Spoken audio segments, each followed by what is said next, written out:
तहसीनी updates में आप सभी का स्वागत है। आज हम मौजूद हैं उत्तर प्रदेश के रामपुर विधानसभा क्षेत्र में। 26 महीने बाद पूर्व कैबिनेट मंत्री और मौजूदा सांसद मोहम्मद आजम खान सीतापुर जेल से रिहा होकर रामपुर पहुंच चुके हैं और थोड़ी देर में प्रेस कॉन्फ्रेंस करने वाले हैं। आइए हम लेकर चलते हैं आपको उस प्रेस कॉन्फ्रेंस में।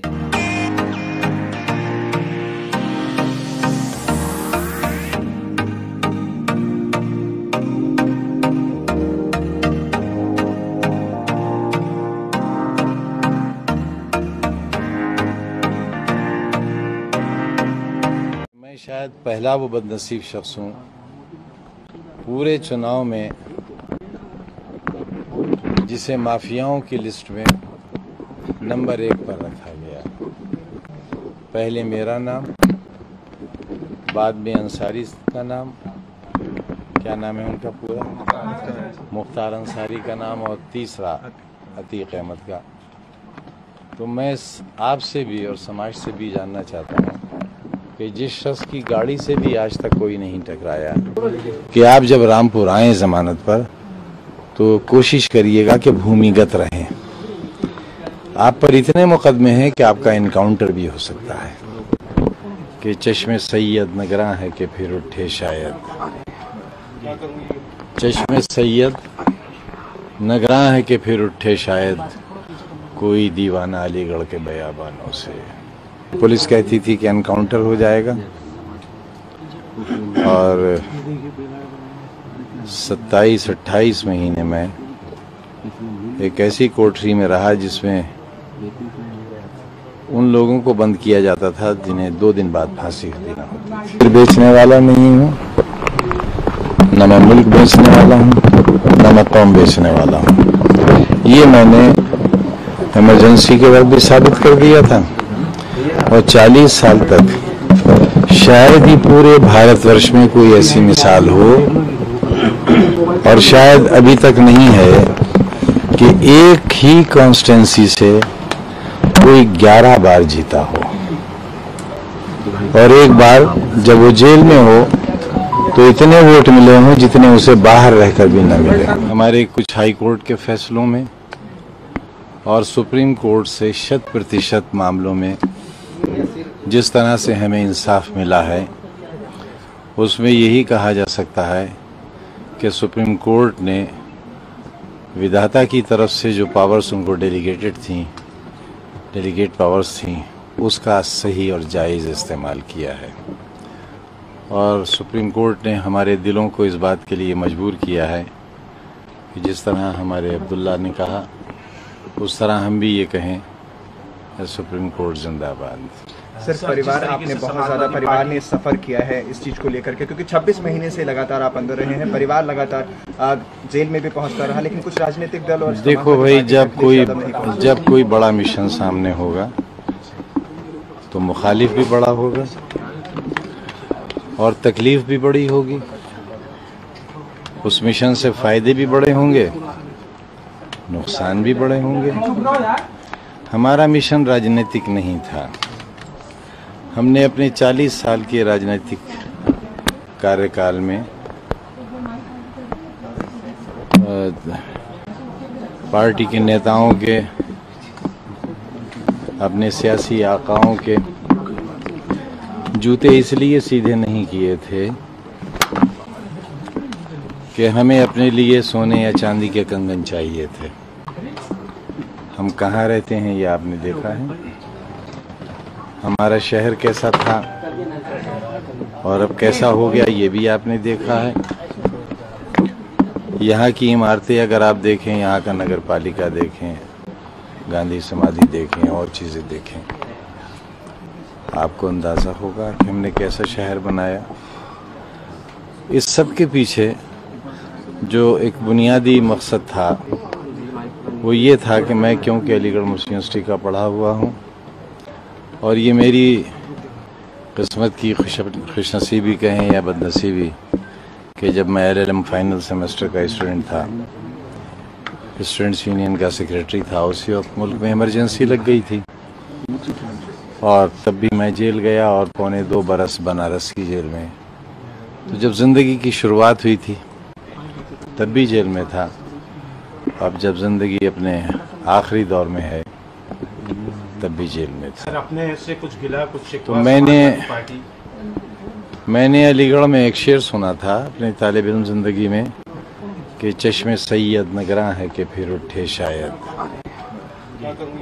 चश्मे सैयद नगरा है कि फिर उठे शायद, कोई दीवाना अलीगढ़ के बयाबानों से।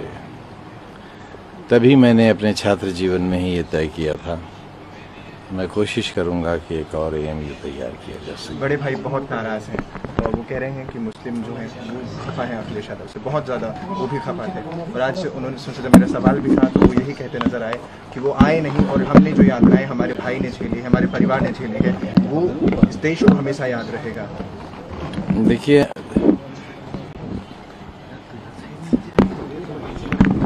मेरी तबाहियों में मेरा अपना हाथ है। हम पर मुकदमे कायम कराने वाले लोगों में कौन लोग हैं? सबसे पहले 8 मुकदमे हम पर कायम हुए और उन्होंने ये कहा कि आजम खान ने जबरन हमसे ज़मीनें छीन ली। उन 8 लोगों ने हम पर मुकदमे किए यहाँ सिविल कोर्ट में। उन 8 लोगों के पेमेंट चेक से किए गए थे और जो ज़मीनें 2000 रुपये बीघा की भी नहीं थी, उस वक्त हमने कम से कम 40,000 रुपया बीघा उसका दिया था। वो सारे लोग मुकदमे हार गए और हमसे लिए हुए पैसे से उनमें से बेशतर ने 2-2 हज किए। अगर 2 बीघा ज़मीन थी तो 8 बीघा ज़मीन खरीद ली। वो सारे लोग मुकदमे हार गए। उम्मीद वो ये करते थे कि हम उनके खिलाफ अब मुकदमा करेंगे, लेकिन हमने ऐसा नहीं किया। 1989 में किले में सबसे बड़ा बूथ सेंटर था। कांग्रेस की सरकार थी और यहाँ पर नवाबजादा जुल्फ़िकार अली खान साहब मेंबर पार्लियामेंट हुआ करते थे। उनके बड़े भाई मुर्जा अली खान उस वक्त जिंदा थे और उन्हें हिज़ाइनस का लक़ब मिला।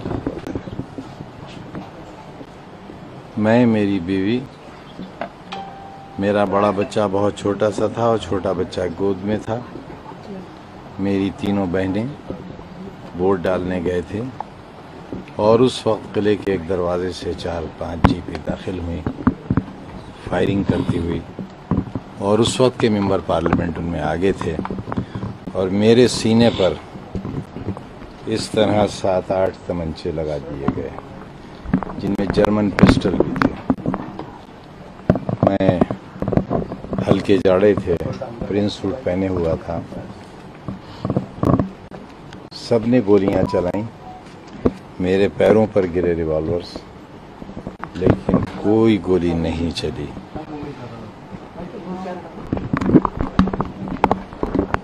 पुलिस फायरिंग हुई, कई 100 राउंड गोली चली। मेरी मौत नहीं आई थी, मैं नहीं मरा। और उसी मैदान में, जिस मैदान में यह हादसा हुआ था, पहली बार सरकार बनी, मैंने वहीं हेलीकॉप्टर उतारा और लोगों से पहली बार ये कहा कि तुमने सुना होगा अल्लाह होता है, तुमने सुना होगा भगवान होता है, मैंने देखा है। इलेक्शन कैंपेन में था पिछली बार। आप तो सब पढ़े लिखे हैं, जानते हैं अगर हेलीकॉप्टर के पर में मक्खी के बराबर भी कोई नुक्स आ जाए तो क्रैश हो जाएगा। 2 परों का हेलीकॉप्टर था और तकरीबन इतना बड़ा टुकड़ा टूट कर हेलीकॉप्टर के पर का उड़कर धमाका हुआ बहुत जोरदार।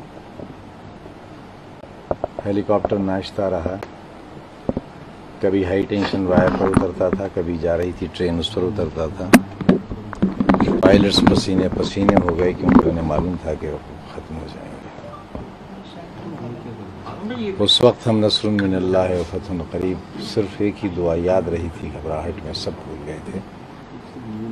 और वो हेलीकॉप्टर ज़मीन पर गिरा और वो ऐसी जगह गिरा जहाँ से आलू निकाले गए थे और खेत बहुत नरम था। जब मैं उस वक्त नहीं मरा जब मैं किले के मैदान में इतने मेरे सीने पर तमंचे चलाए गए तब नहीं मरा। मुझे इतना भयानक कोरोना हुआ कि पूरे अस्पताल में मैं अकेला जिंदा बचा था। मेरे सामने से सारी लाशें जाती थी, मेरे सामने वार्ड खाली होता था और फिर भर जाता था। मैं तब नहीं मरा। मेरे चाहने वालों ने बहुत कोशिश की, मैं फिर जिंदा बाहर आ गया। मैं समझता हूँ कि जो एजुकेशन कमीशन मैंने शुरू किया है वो रहे या न रहे, सदियों लोग इसके खंडरात देखने आया करेंगे। आपने अगर जौहर यूनिवर्सिटी को देखा नहीं है तो एक बार मेरी रिक्वेस्ट है आप उसे क्या आजम खान साहब का क्या जिस तरीके का अंदाज होता था जेल जाने से पहले, क्या आजम खान का अंदाज वैसे ही रहने वाला है या आवाज दब जाएगी आजम खान? देखिए, मैंने आपसे अर्ज किया कि मैंने 40 साल सोने और चांदी के कंगन हासिल करने के लिए नहीं की थी। न मेरे पास कोई बंगला है।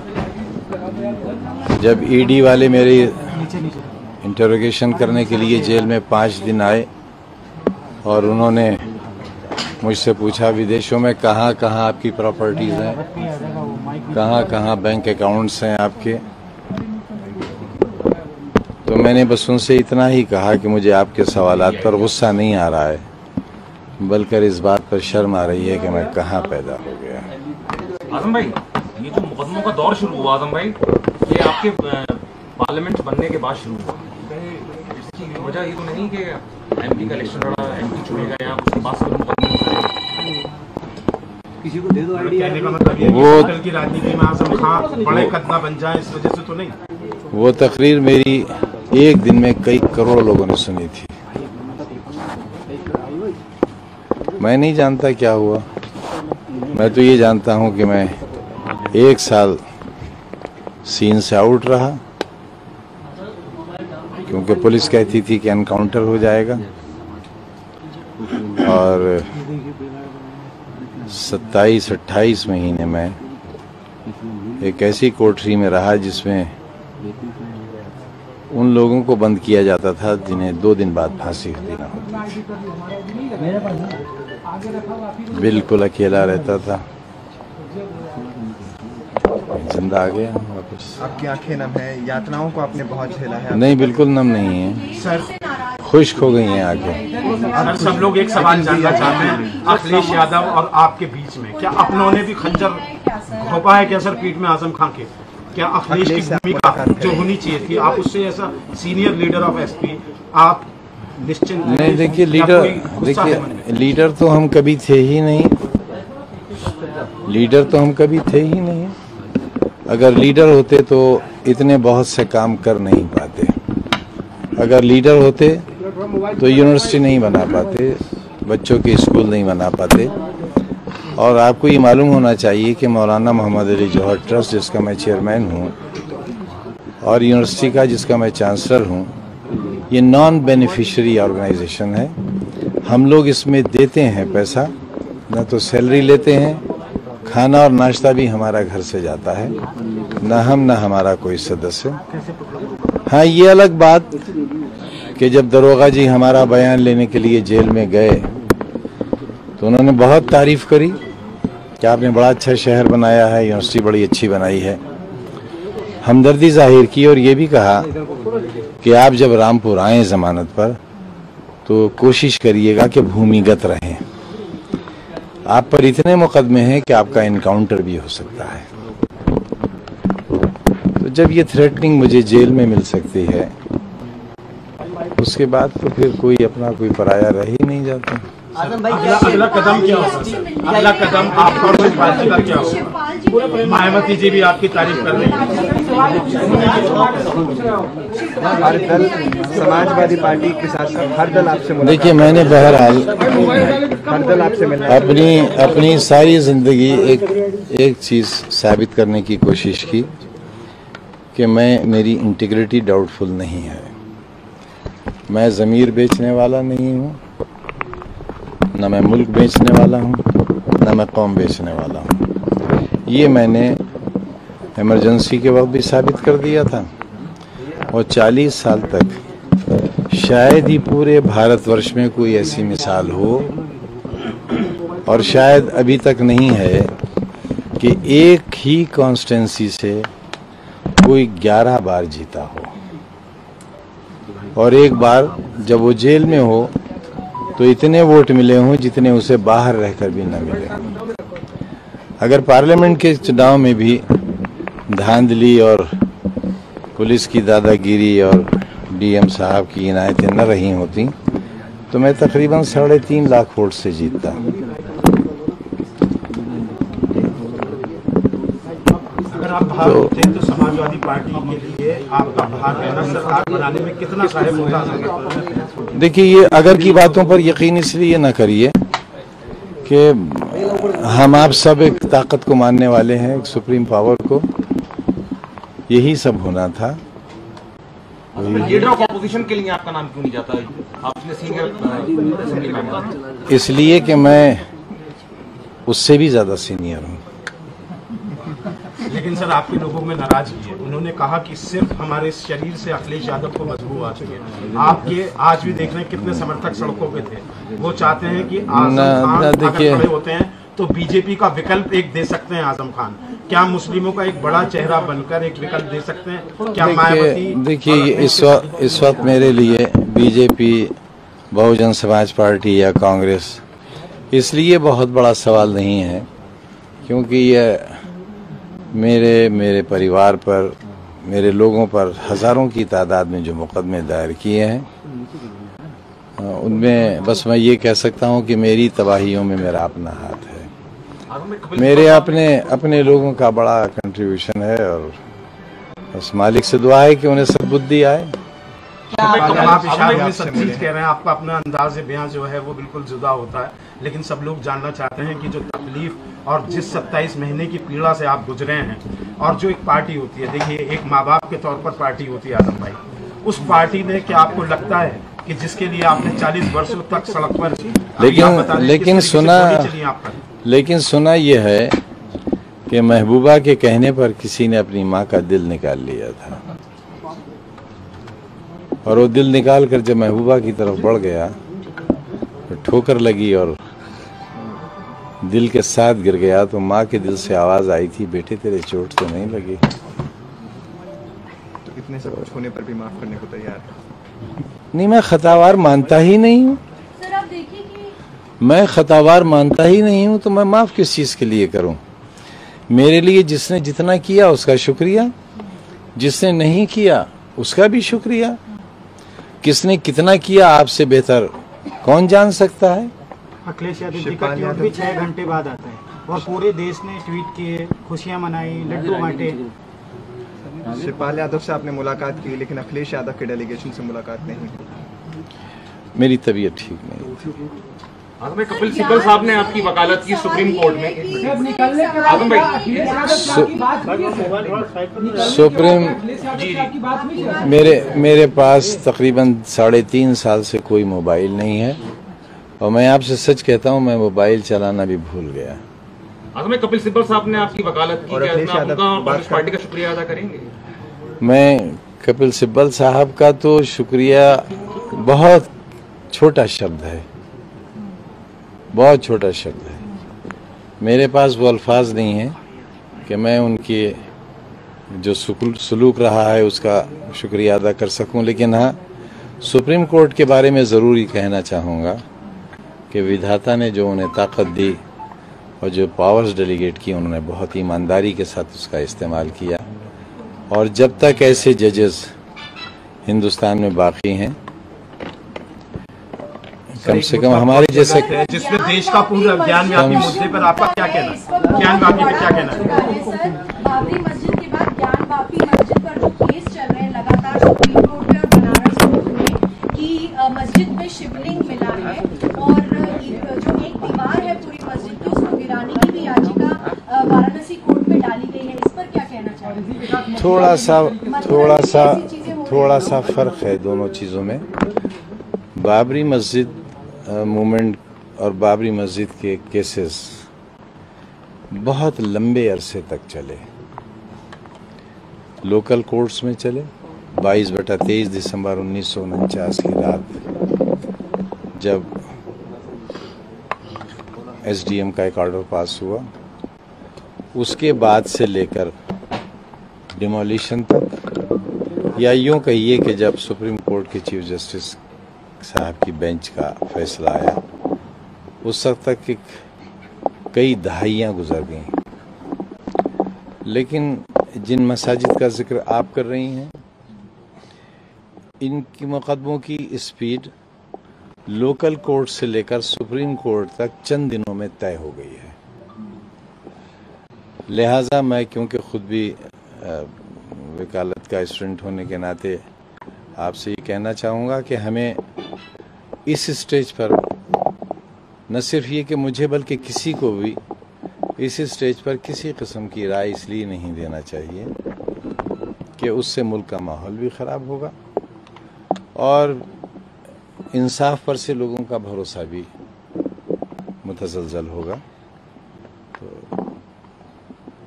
ये सवाल शायद अभी दुरुस्त नहीं है।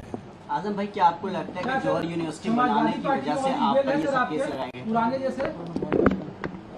हाँ, देखिए, मेरे ऊपर एक मुकदमा कायम हुआ था जब मैंने किसी के बारे में ये कहा था कि आपने अपने बच्चे और बच्चियों को कलेक्टर और एसपी की कुर्सी पर बैठा दिया, लेकिन मेरा बच्चा कहाँ है और उसका मुस्तकबिल क्या है ये मैं नहीं जानता। लिहाजा मैं ये कोशिश कर रहा हूँ कि अगर मेरा बच्चा, यानी कमज़ोरों का बच्चा, कलेक्टर और एसपी न बन सके तो डॉक्टर और इंजीनियर तो बन जाए, नर्स बन जाए, क्लर्क बन जाए, चपरासी बन जाए। लेकिन आज के हालात में मैं ये समझ रहा हूँ कि मुसलमानों को जो भी सज़ा मिल रही है उनके राइट ऑफ वोट की सज़ा मिल रही है।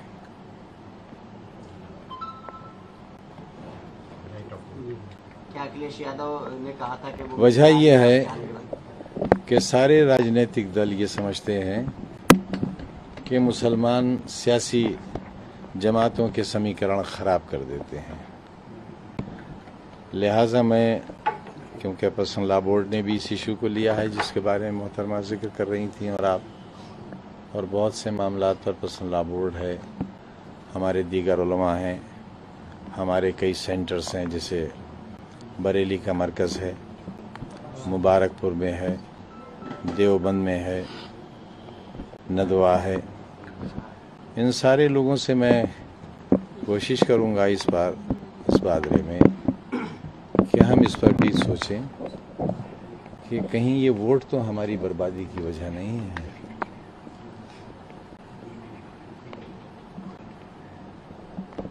आपको लगता है शायद आप मेरा मतलब समझ सके होंगे। मुस्लिम वोटों की वजह से मुसलमानों को निशाना बनाया जाता है, आपका कहना है?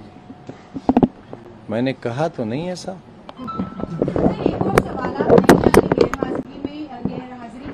सर, क्या आप चाहते हैं कि वोट का अधिकार मुसलमानों को एक ही लेख की जो राजनीति चलाई गई है, खासकर देखा गया कि उसमें मुसलमानों के कई घर और दुकानें तोड़ी गई, तो बुलडोजर की राजनीति पर आपका क्या कहना है?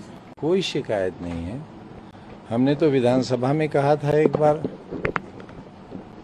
कि सिर्फ मुसलमानों पर कानून शरीयत लागू कर दिया जाए। अगर उसके रिजल्ट्स अच्छे हों तो और लोग भी सोच लें। आज रेप के मामले में जो सजाएं दी जा रही हैं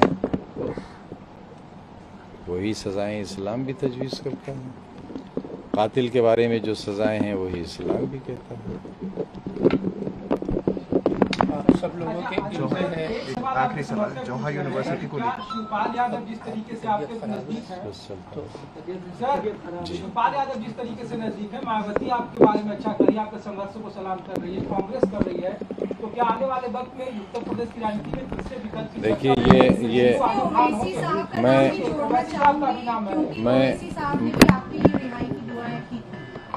मैं उन तमाम लोगों का शुक्रगुजार हूँ जो मुझसे मिले हैं जेल में।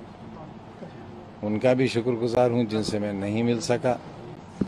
उनका भी शुक्रगुजार हूँ जिन्होंने मेरे बारे में अच्छी राय बनाई, राय कायम की। और वो इसलिए मैं शुक्रगुजार हूँ कि मैं शायद पहला वो बदनसीब शख्स हूँ पूरे चुनाव में जिसे माफियाओं की लिस्ट में नंबर 1 पर रखा गया। पहले मेरा नाम, बाद में अंसारी का नाम, क्या नाम है उनका पूरा, मुख्तार अंसारी का नाम, और तीसरा अतीक अहमद का। तो मैं आपसे भी और समाज से भी जानना चाहता हूँ कि जिस शख्स की गाड़ी से भी आज तक कोई नहीं टकराया, जिसने आज तक किसी पर हाथ नहीं उठाया, जिसके खिलाफ एक 323 का कभी मुकदमा कायम नहीं हुआ, जिसके खिलाफ जल निगम में जो मेरे ऊपर रिपोर्ट हुई, SIT बैठी, उसमें भी गबन का इल्ज़ाम या रिश्वत लेने का इल्ज़ाम नहीं है, बस ये है कि मेरा असर से काम हुआ कुछ। मुझे जब बेल मिली है तो उसमें जज साहब ने बेल में कहा है कि जिस व्यक्ति के खिलाफ कोई एविडेंस नहीं है उसे 2 साल से जेल में कैसे रखे हुए हैं। तो और आपको मालूम होगा सुप्रीम कोर्ट के जज साहब ने भी, मैं उनका यकीनन एहसानमंद हूँ, उन्होंने भी ये कहा कि 1-2 मुकदमे तो सही हो सकते हैं, लेकिन 80 मुकदमे किसी पर सही नहीं हो सकते। और आसाम में बाई इलेक्शन में जलवा बरकरार रहेगा इंशाल्लाह आपका आने वाले पार्लियामेंट में? अभी तो भाई मैं कुछ नहीं कह सकता, क्योंकि मैं तो लड़ूंगा नहीं, और सेहत भी मेरी अभी ऐसी नहीं है कि मैं बहुत भाग दौड़ कर सकूं, क्योंकि जो कुछ हमारे साथ जेल में हुआ है वो आपको हमारी शक्ल से नजर आ रहा होगा। सर सवाल वही खड़ा और समझ आपका वही रहेगा पूरा, और समझ आज भी ये नहीं आती कि आखिर आज की सरकार को या सरकार की जो पार्टी है उसको हमसे इतनी घृणा की वजह क्या है। आज तक ये नहीं समझ सके। अब असेंबली में सामना होगा, हम पूछेंगे इस घटना की वजह, योगी से सवाल करेंगे, कम से कम जानने की कोशिश करूंगा। कुछ हासिल नहीं है। मैं भाई ऑर्डिनरी कैदी था, कच्ची दाल के पानी से रोटी मिलती थी खाने को, दाल नहीं होती।